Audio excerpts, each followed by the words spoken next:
চূড়ান্ত ঘোষণা ও বিরোধিতার মুখে ঢাকা বিশ্ববিদ্যালয়।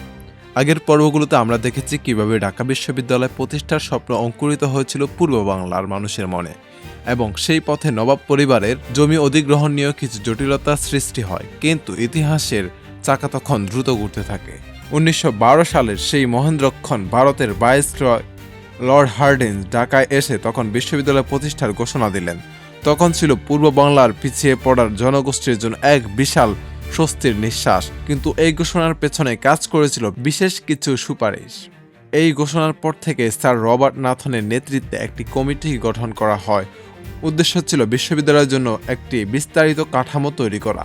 নাথন কমিটি তখন তাদের রিপোর্টে একটি আবাসিক শিক্ষা রেসিডেন্সিয়াল অ্যান্ড টিচিং বিশ্ববিদ্যালয় প্রতিষ্ঠার সুপারিশ করে, যা ছিল সে সময় এক প্রগতিশীল ধারা। কিন্তু পূর্ব বাংলার এই স্বপ্নকে সহজে মেনে নেয়নি কলকাতার কিছু প্রভাবশালী মহল। তাদের কাছে ঢাকা বিশ্ববিদ্যালয় ছিল বঙ্গভঙ্গের পর মুসলমানদের দেওয়া একটি ক্ষতিপূরণ। ডক্টর রাসবিহারী ঘোষ এর মতো নেতারা যুক্তি দেখালেন, বাংলায় উচ্চশিক্ষার জন্য আরেকটি বিশ্ববিদ্যালয়ের কোনো প্রয়োজন নেই। তাদের আশঙ্কা ছিল এই বিশ্ববিদ্যালয় প্রতিষ্ঠিত হলে কলকাতার প্রাধান্য কমে যাবে।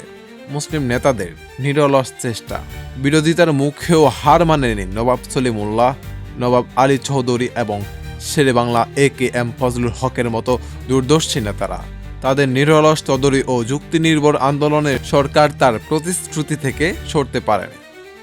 তারা প্রমাণ করলেন যে ঢাকা বিশ্ববিদ্যালয় কেবল একটি শিক্ষা প্রতিষ্ঠান নয়, এটি পূর্ব বাংলা মানুষের আত্মা উন্নয়নের চাবিকাঠি। প্রথম উপচর্যা ও যাত্রা শুরু। সকল বাধা অতিক্রম করে 1920 সালে পাশ হয় ঢাকা ইউনিভার্সিটি অ্যাক্ট।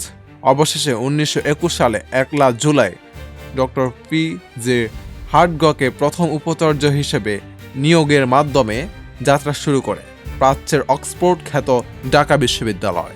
মাত্র 3টি অনুষদ, 12টি বিভাগ এবং 877 শিক্ষার্থী নিয়ে শুরু হওয়া এই প্রতিষ্ঠানটি যে একদিন একটি স্বাধীন দেশের জন্মের বীজ বপন করবে তা হয়তো সেদিন কেউ ভাবেওনি।